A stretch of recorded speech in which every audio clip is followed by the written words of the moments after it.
بہلول دانا کو پھانسی کی سزا۔ ایک روز بہلول دانا ہارون الرشید کے دربار میں حاضر ہوئے۔ اس وقت ہارون الرشید شاہی لباس پہنے اپنے تخت پر بیٹھا تھا۔ بہلول دانا اپنی پیوند لگی گدڑی کے ساتھ اس کے حضور پیش ہوئے۔ ہارون نے بہلول کو دیکھا اور کہا، بہلول تو بہت ہوشیار بنتا ہے، لیکن ہمیں معلوم ہوا ہے کہ تو حکومت کے باغی امام موسیٰ بن جعفر کے دوستوں میں شامل ہے، تاکہ عوام کو ان کی طرف متوجہ کر کے ہماری حکومت کا تختہ الٹ دے۔ تو یہ سمجھتا ہے کہ پاگل ہونے کی وجہ سے تیری کوئی پوچھ گچھ نہیں ہوگی، لیکن حکومت تجھ سے غافل نہیں ہے، تیری سب سرگرمیوں کی خبر ہمیں ہے۔ یہ سن کر بہلول دانا بولے، ظاہر ہے تمہارے نمک حلال شکاری کتے سے ہی اطلاع لے کر آئے ہوں گے، اب مجھ سے کیسا سلوک کریں گے؟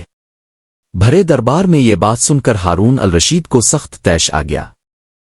اس نے غصے میں کہا، تمہیں ایسا سبق سکھایا جائے گا کہ تم دوسروں کے لیے نمون عبرت بن جاؤ گے۔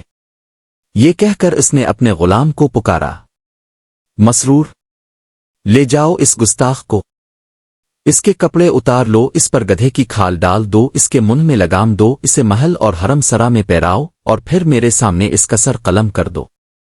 یہ سن کر دربار میں سناٹا چھا گیا۔ درباری خوف زدہ ہو گئے، لیکن بہلول دانا مسکراتے رہے۔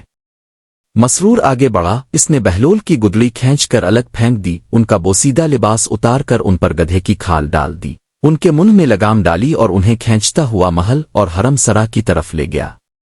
محل کے لوگ اس تذلیل کو تماشے کی طرح دیکھتے رہے۔ ہر شخص جانتا تھا کہ بہلول دیوانے ہیں، سزا کے مستحق نہیں، لیکن جان کے خوف نے سب کی زبانیں بند کر رکھی تھیں۔ مسرور انہیں واپس دربار میں لے آیا اور ادب سے جھک کر بولا، عالی جا، اب کے حکم کی تعمیل ہو گئی، کیا اب ان کی گردن اڑا دی جائے؟ اسی وقت وزیر جعفر برمکی دربار میں داخل ہوا۔ اس نے بہلول کی یہ حالت دیکھی اور حیرت سے کہا، بہلول، آخر کیا ہوا ہے؟ ایسا کون سا قصور ہو گیا ہے تم سے؟ بہلول مسکرا کر بولے، یہ تو کچھ بھی نہیں، ابھی تو میری گردن بھی ماری جائے گی۔ جعفر برمکی نے پوچھا، مگر کس جرم میں؟ بہلول نے جواب دیا، میں نے ایک سچی بات کہہ دی تھی، اس کے انعام میں خلیفہ نے یہ خلعت عطا کی ہے، اور اب جام شہادت میرا انتظار کر رہا ہے۔ یہ سن کر ہارون بے ساختہ ہنس پڑا۔ خلیفہ کو ہنستے دیکھ کر درباری بھی ہنسنے لگے۔ ہارون کا غصہ ٹھنڈا ہو گیا اور اس نے حکم دیا، جیسے بہلول نے کہا ہے اسے خلعت فاخرہ عطا کی جائے۔ بہلول بولے، خلیفہ کے اس اقدام کا شکریہ، مگر مجھے اپنی پیوند لگی گدڑی ہی غنیمت ہے۔ پھر ہارون نے نرم لہجے میں کہا، بہلول، تم نے میرا دل نرم کر دیا ہے، میرا جی چاہتا ہے کہ تم مجھے کچھ نصیحت کرو۔ غلاموں نے فوراً بہلول کو آزاد کر دیا۔ بہلول اپنی مخصوص شان میں بولے، ہارون، پچھلے خلفاء کے محلوں اور قبروں کو دیکھ کر عبرت حاصل کرو۔ وہ لوگ مدتوں عیش و عشرت کرتے رہے اور اب قبروں میں افسوس کر رہے ہیں کہ کاش آخرت کے لیے کچھ نیک اعمال ساتھ لے جاتے۔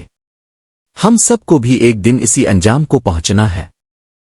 اس وقت یہ دبدبہ اور شان و شوکت کسی کام نہیں آئے گی۔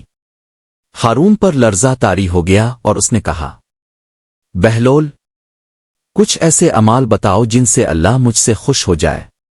بہلول نے جواب دیا، اللہ کی مخلوق کو خوش رکھو، اللہ تم سے راضی ہو جائے گا۔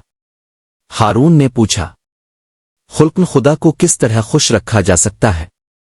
بہلول نے فرمایا، عدل و انصاف میں سب کو برابر رکھو، جو اپنے لیے پسند نہیں کرتے وہ دوسروں کے لیے بھی پسند نہ کرو، مظلوم کی فریاد غور سے سنو اور انصاف سے فیصلہ کرو۔ ہارون نے کہا، آفرین صد آفرین بہلول، تم نے حق بات کہی ہے۔ پھر اس نے حکم دیا، خزانے سے بہلول کے تمام قرض ادا کر دیے جائیں۔ بہلول نے فوراً کہا، ہارون، قرض سے بھی کبھی قرض ادا ہوتا ہے۔ شاہی خزانے میں جو کچھ ہے وہ عوام کا مال ہے اور خلیفہ پر ان کا قرض ہے، تم عوام کا حق انہیں واپس لوٹا دو، مجھے تمہارا احسان نہیں چاہیے۔ ہارون نے کہا، تو پھر کوئی خواہش ہی کر لو، میں دل سے چاہتا ہوں کہ تمہاری کوئی آرزو پوری کروں۔ بہلول نے کہا، میری خواہش یہی ہے کہ میری نصیحتوں پر عمل کرو، لیکن افسوس، دنیا کی شان و شوکت اور اقتدار کا نشہ بہت جلد ان نصیحتوں کو بھلا دے گا۔ یہ کہہ کر بہلول دربار سے باہر چلے گئے اور ہارون اپنے درباریوں کے ساتھ سر جھکائے خاموش بیٹھا رہ گیا۔